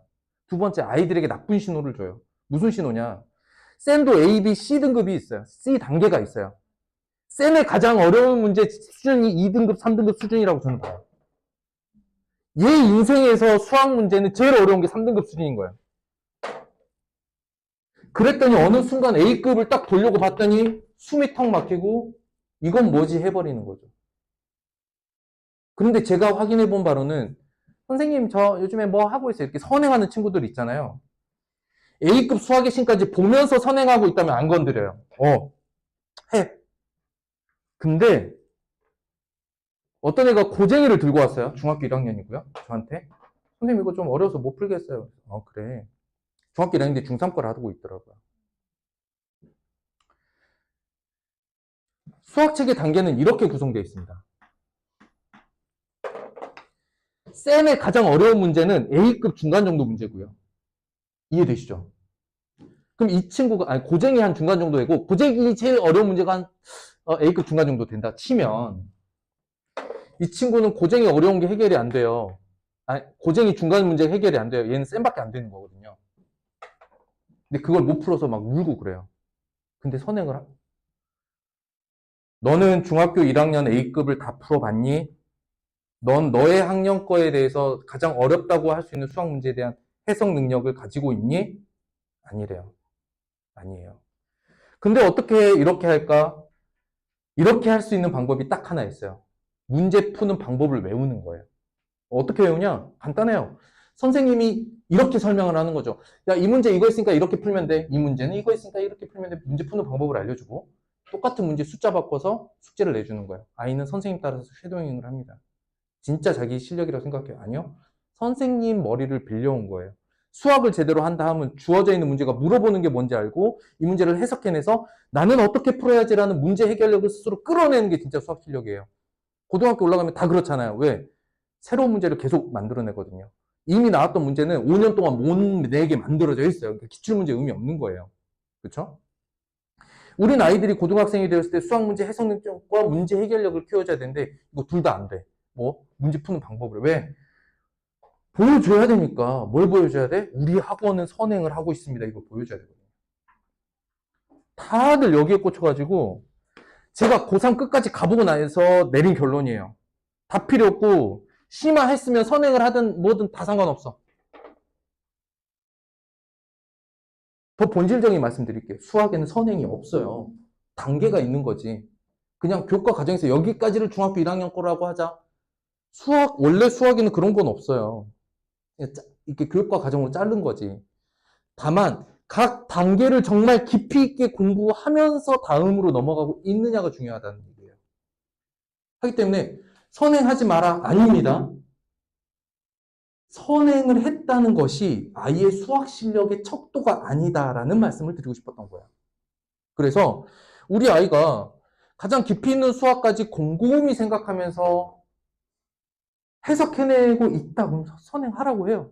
그게 선행이다 아니다 그냥 그 수준으로 계속 가는 거예요. 근데 적당히 센 정도의 수준의 책 가지고 문제 푸는 방법 익혀가면서 이렇게 흘러가잖아요. 언젠간 보겠지 A급 압류. 언젠간 안 볼 거예요. 안 볼 거는 생각해요. 왜? 선행을 중학교 1학년이 중학교 3학년 거 선행해 놓으면 중학교 2학년 거 중간에 배웠다는 이야기잖아요. 그럼 이거 언제 또 복습해야 되죠. 이것도 나가야 되죠. 할 건 많은데 뭐냐면 적당히 2, 3등급 수준의 적당히 엄청난 양을 양치기를 하고 있는 거죠. 뻥이에요. 양치기잖아 이거. 양으로 치는 거 수학 아니에요. 아무리 양을 쳐봤자 이거 못 풀어낸다고요. 다른 얘기 말씀드려 볼게요. 수능 킬러 문제, 가장 까다로운 문제, 아니면 학교 내신의 등급 쪼개는 문제. 아까 이거 쪼개지는 문제 나온다 그랬죠. 시간 있으면 풀어낼까요? 수학 실력이 없으면 일주일을 줘도 못 풀어요. 그건 뭐냐? 문제 해석 능력에 달려있기 때문인 거죠. 문제 해석 능력은 이렇게 커지는 건 아닙니다. 문제 수가 적더라도 깊이 있는 해석하는 경험이 중요해요. 경험이 중요하다. 수학 선행 질문이 많이 들어와서 말씀드립니다. 결론. 선행을 했느냐 안 했느냐는 저는 아예 신경 안 씁니다. 해도 되고 뭐 안 해도 돼요. 근데 꼭 반드시 신경 써야 될 것. 첫 번째, 깊이 있는 해석 문제에 노출되었는가. 두 번째, 학생 스스로 생각할 수 있는 충분한 여유를 주었는가. 양을 치다 보면 엄마 오늘 우리 책 뭐 숙제가 몇 장이고 문제가 몇 문제야? 200문제. 9구단 200개 풀어봤자 뭐가 도움이 됩니까? 라는 느낌이라는 거죠. 중학생 입장에게. 해서 이건 좀 강하게 말씀드리는 거예요. 깊이 있는 이해와 해석 능력을 갖추기 위해서. 그게 어느 학년 거든 상관없다. 빨리 나가면 그 단계까지 받는 거야. 근데 우리 아이가 각 단계를 깊이 있게 이해했느냐 안 했느냐는 그 다음 단계로 연결되는 수학이 연계성 과목이잖아요. 앞에 거 이해 못하면 뒤에 거 안 돼요. 곱셈 못하면 나눗셈 못해요.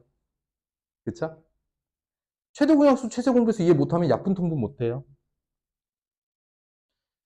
1차 함수에 대한 해석 능력이 없으면 2차 함수와 연결되는 접선 해결 안 돼요. 다 연결돼 있어요. 꼬리에 꼬리를 무는 과목인데 각 과정을 깊이 있게 이해하면 다음 과정이 다 눈에 보여요. 하나 말씀드릴게요. 제가 요즘 초등학생이랑 수학 공부하면서 이런 걸 합니다. 분수는 뭐냐? 분수에 대한 이야기를 할 때 이런 거예요. 수학은 있잖아. 우리가 쓰고 이런 얘기를 해요. 기수법을 설명했어요. 기수법. 제가 최근에 수학 수업한 거예요. 기수법. 수를 기록하는 방법. 너네 1부터 9까지가 어떻게 만들어진 수인지 아니? 이건 꺾인 각이 하나고 꺾인 각이 2개고 꺾인 각이 3개고 꺾인 각이 4개고 이건 꺾인 각이 5개라서 인도 아라비아에서 이렇게 기하적으로 표현할 수 있는 수체계가 만들어졌다는 걸 접한 유럽의 수학자들이 땅을 딱 무릎을 탁 치고 받아들였다는 거 아니야. 그래서 기수법에 대한 설명을 시작을 해요. 기수법이 끝났어요.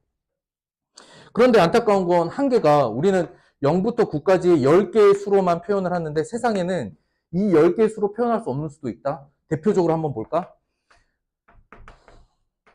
나눠 떨어져 안 떨어져? 나눠 떨어지지 않아. 8 나누기 3이면 이건 뭐야? 수학식이 아니야.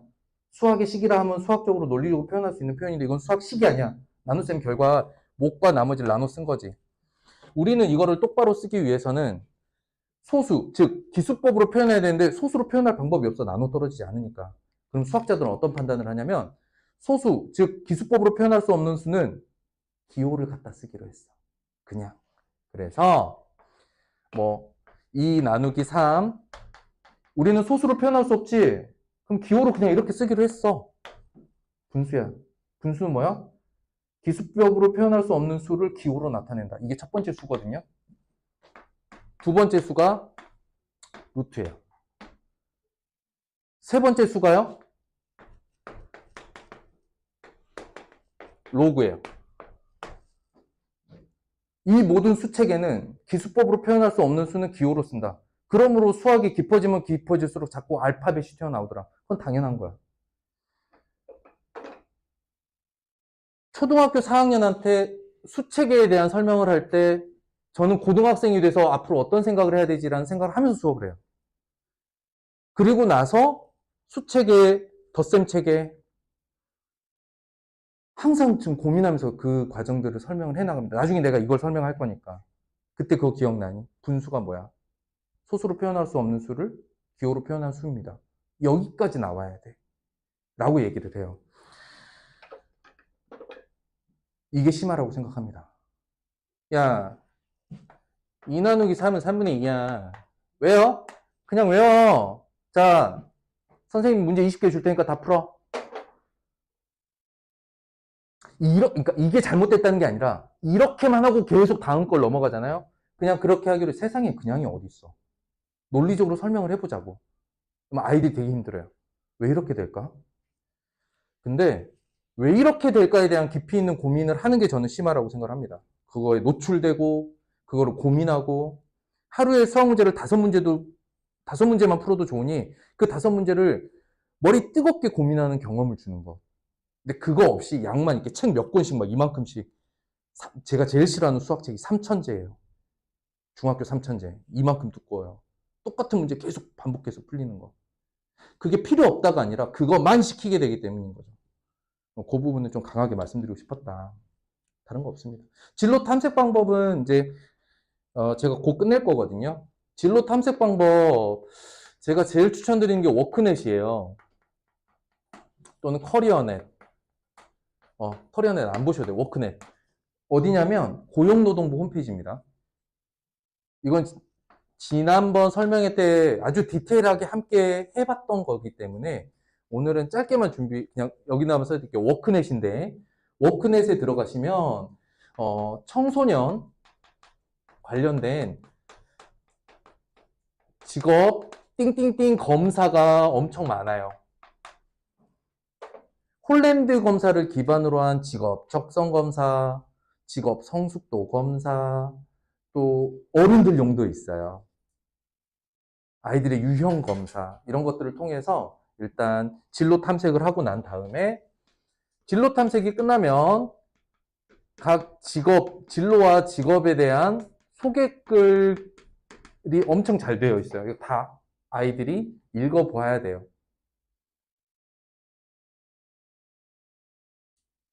왜 컴퓨터 개발하는 사람이 수학을 잘해야 하는가에 대한 설명이 다 나와 있어요. 그 이유 같은 것들이 모두 나와 있어요. 1번 능력, 필요한 1번 능력, 필요한 2번 능력. 봐봐, 여기 수학이 있잖아. 절대 해서는 안 되는 말. 수학은 대학교 이후로 안 써. 아니요. 대학교 이후에 전공이 깊어질수록 수학은 매우 중요한 과목이에요. 영어는요, 세상 모든 지식이 영어로 되어 있어요. 영어를 못하면 세상의 지식을 취득할 능력이 사라지는 거예요. 국어를 못하면요, 생각하는 능력이 사라져요. 애가 생각할 줄 몰라요. 국어의 비문학이 그래서 중요한 거예요. 이런 게 이제 워크넷에 있기 때문에 워크넷을 통해서 탐색 검사, 이거는 어쩔 수 없이 주 양육자의 역할이 큽니다. 야, 그거 해보래. 안 돼요. 엄마랑 같이 할까? 아빠랑 같이 할까? 공부법 다 설명드렸어요, 과정에서. 저는 학습 능력은 유전적 요인이라고 생각하는데 진짜 생물학적인 요인